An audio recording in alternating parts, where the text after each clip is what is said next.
Assalamualaikum, hai hai.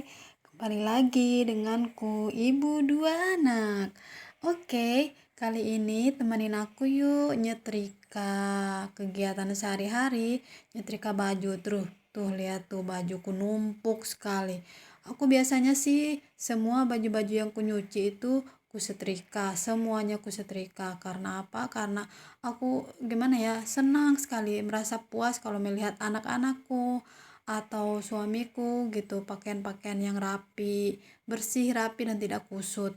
Meskipun pakaiannya sudah terlihat agak lama, tapi kalau misalnya dia rapi dan gak kusut, enak sekali dilihat, merasa puas rasanya aku. Nah, pada kesempatan ini ayo kita bahas tentang ASI yuk, cara pemberian ASI. Nah, biasanya kan kita sudah tahu tuh ASI itu apa, diberikan untuk bayi umur 0 sampai 6 bulan, ASI eksklusif namanya. Nah, untuk mengetahui berapa lama sih kita menyusui bayi yang baik itu, nah menurut Ikatan Dokter Anak Indonesia menjelaskan bahwa jadwal menyusui bayi baru lahir sebaiknya sekitar 8 sampai 12 kali dalam sehari. Sementara untuk rentang waktu dalam sekali menyusui, bayi biasanya membutuhkan kurang lebih 10 sampai 15 menit. Nah, bagaimana posisi bayi yang benar saat menyusui, guys? Nah, kepala bayi diletakkan dekat dengan lengkungan siku ibu. Bokong bayi ditahan dengan telapak tangan ibu, perut bayi menempel ke tubuh ibu, mulut bayi berada di depan puting ibu, lengan yang di bawah merangkul tubuh ibu, jangan berada di antara tubuh ibu dan bayi. Nah, usahakan posisi ini nyaman untuk ibu dan nyaman juga untuk bayinya.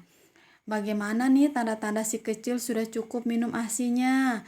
Nah, pertama, bayi terlihat kenyang setelah minum ASI.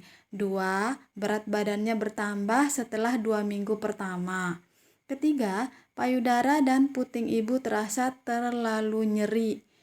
Keempat, payudara ibu kosong dan terasa lebih lembek setelah menyusui. Kelima, kulit bayi merona sehat dan pipinya kencang saat ibu mencubitnya. Tapi jangan terlalu keras cubitannya, kasihan nanti dikira kita menyiksa bayi kita nanti. Terus bagaimana sih ASI yang bagus dan bagaimana warnanya? Nah, warna ASI yang berkualitas dan sehat adalah berwarna putih kekuningan atau putih pucat. Tapi kalau misalnya ASInya tampak encer, kayaknya kita harus perlu minum suplemen ASI deh. Banyak kok suplemen ASI yang disediakan atau dengan meningkatkan makanan-makanan yang bergizi. Biasanya kalau di daerahku sih kayak sayur apa sih namanya yang suplemen ASI tuh? Sayur katuk, daun katuk, dan masih banyak lagi. Bisa dikonsumsi dengan kacang-kacangan juga bisa. Nah, terus gimana nih? Bolehkah ibu menyusui sambil tiduran? Nah, bagaimana nih posisi menyusui sambil tidur? Nah, posisi menyusui sambil tidur itu dapat dilakukan saat busui sedang tidak fit atau menjalani perawatan di rumah sakit. Jadi, busui bisa menyusui si kecil tanpa perlu beranjak dari tempat tidur. Posisi ini juga nyaman dilakukan saat si kecil terbangun tengah malam karena lapar. Berarti boleh dong, tapi usahakan posisinya tetap nyaman, Bu ya. Nah, apalagi ya yang kita bahas? Nah, bagaimana nih pup bayi yang normal seperti apa sih? Nah, pup bayi yang normal itu atau feses itu baik saat menyusui ASI maupun minum susu formula berwarna oranye, kuning atau kecoklatan, sedangkan teksturnya bisa cair atau padat. Nah, biasanya untuk bayi baru lahir, misalnya umur 1 hari atau 2 hari, biasanya BAB-nya warna hitam. Nah, apa-apa sih, itu wajar kecuali tidak adanya perdarahan di BAB-nya.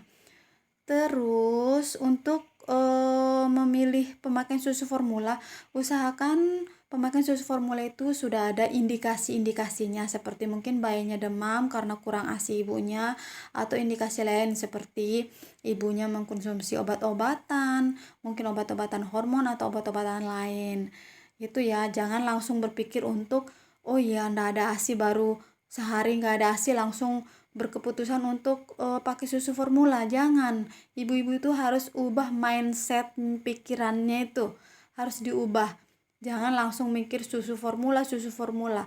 ASI itu lebih baik dari apapun untuk makanan bayi. Oke, guys. Terus, makanan apa saja sih yang membuat ASI banyak? Nah, banyak nih makanannya. Ada sayuran hijau seperti bayam, brokoli, daun katuk, sayur daun jintan, dan lain-lain. Terus ada gandum juga. Terus ada kacang-kacangan, ikan, dan telur. Pokoknya makanan-makanan yang bergizi pokoknya. Terus, perbedaan air susu kanan dan kiri. Nah, kelenjar susu di payudara berfungsi untuk memproduksi ASI. Nah, jumlah kelenjar susu ini bisa berbeda nih bun, antara payudara kanan dan payudara kiri, sehingga bisa menyebabkan produksi ASI pada dua sisi payudara juga berbeda.